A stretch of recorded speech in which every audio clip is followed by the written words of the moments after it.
Boa tarde, ouvintes. Nós somos do RosaCast e hoje vamos falar sobre a nossa ação para o Dia do Herer, Educação para as Relações Étnico-Raciais.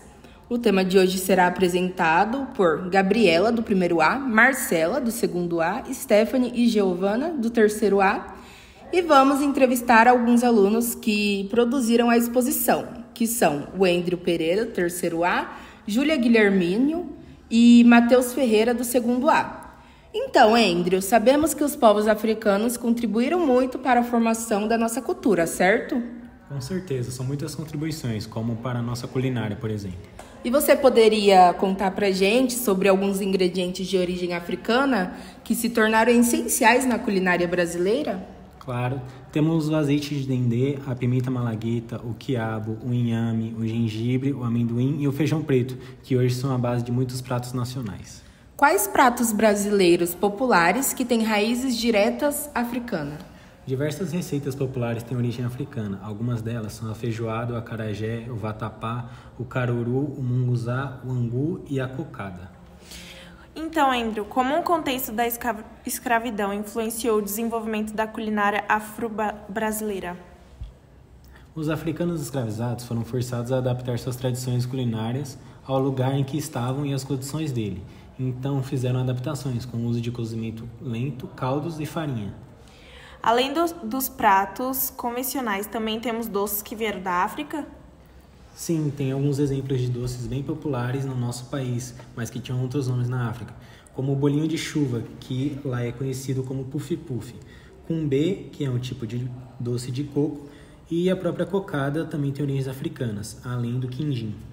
Endrio, dentre esses pratos, existe alguma relação com a fé e espiritualidade? Sim, tem muitos pratos com essa função também, e são pratos muito populares, como a feijoada, que é oferecida a Ogum, vatapá, que é servido a Oxum, acarajé para Yansan e o mungunzá, que é oferecido para Iemanjá e Oxalá. Bom, já que tocamos nesse assunto, como as religiões chegaram por aqui, Júlia? Com os povos africanos escravizados que vieram entre o século XVI e XIX. Essas religiões não foram aceitas pelos portugueses, pois naquela época o catolicismo era a religião dominante e dada como civilizada. Como forma de proteção à sua fé em resistência à opressão, o sincretismo foi muito utilizado como disfarce, mas posteriormente, como o caso da Umbanda, foi a união das duas crenças. Por que Exu é associado a figuras malignas como o diabo? Esse tipo de comentário de que Exu é o diabo vem de pessoas preconceituosas e intolerantes religiosas que criaram. Aliás, nem se sabe se o diabo existe mesmo. Então, como forma de ofender a fé, eles relacionam Exu ao diabo, como se fosse uma coisa ruim, que não presta. Por que as religiões de matriz africana ainda enfrentam tanto preconceito no Brasil? Uma das explicações seria por conta do racismo estrutural. O preconceito por serem religiões que nasceram em meio à escravidão, trazida por povos negros e que sofrem impactos até os dias de hoje. Muito interessante, Júlia. Mas e você, Matheus? Pode nos explicar um pouco mais sobre o que é o racismo estrutural? Bom, o racismo estrutural é basicamente a consolidação da sociedade frente a estruturas racistas, como em políticas públicas, no mercado de trabalho e em relações sociais, onde o racismo agia de forma explícita e hoje assume um papel mais discreto, mas que continua reproduzindo desigualdades e preconceitos que têm raízes históricas, devido aos 388 anos de escravidão que tivemos no país. Mas diante dessa situação, podemos fazer algo para tentar acabar com o racismo estrutural? É necessário ir além das atitudes individuais. O combate exige políticas públicas que promovam a inclusão e a igualdade racial, como ações afirmativas e cotas, além de um maior investimento do governo em educação antirracista em instituições de ensino, e prezar também pela conscientização da população.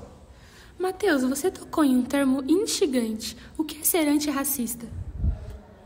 Ser antirracista basicamente é combater ativamente o racismo, não bastando apenas não ser racista.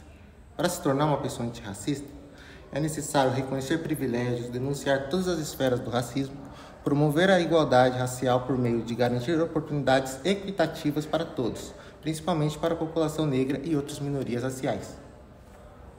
E as escolas também têm seu papel nisso? Sim, um papel fundamental.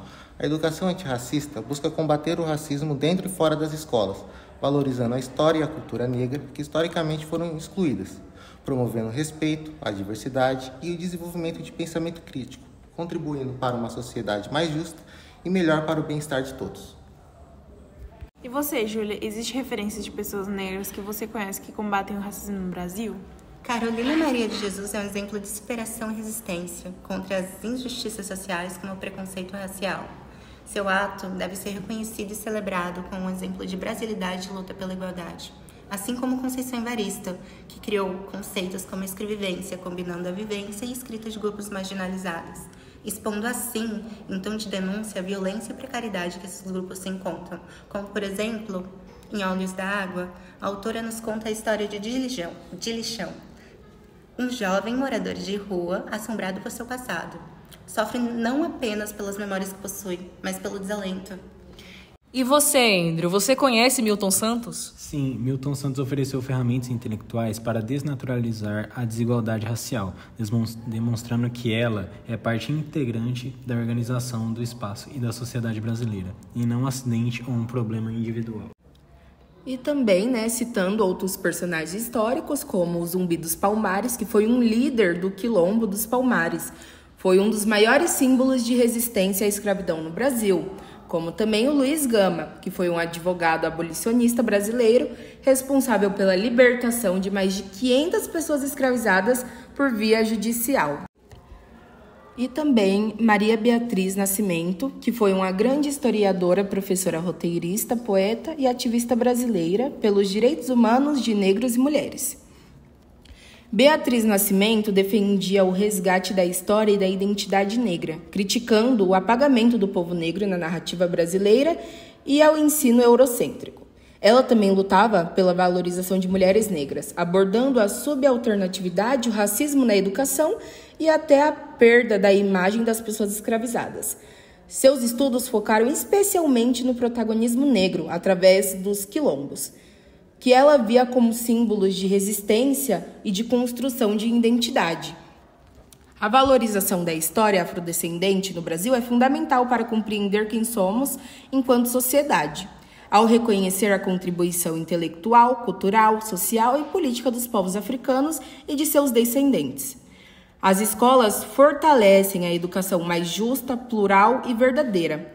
Incluir essas narrativas no currículo não é apenas reparar apagamentos históricos, mas promover respeito, identidade e cidadania. Assim, estudar a história afro-brasileira significa formar novas gerações capazes de enxergar a diversidade como riqueza e de construir um país mais igualitário e consciente de suas raízes. Muito obrigada a todos que participaram. Gabriela, Matheus, Andrew, Júlia, Marcela, Stephanie. E é isso, até o próximo capítulo.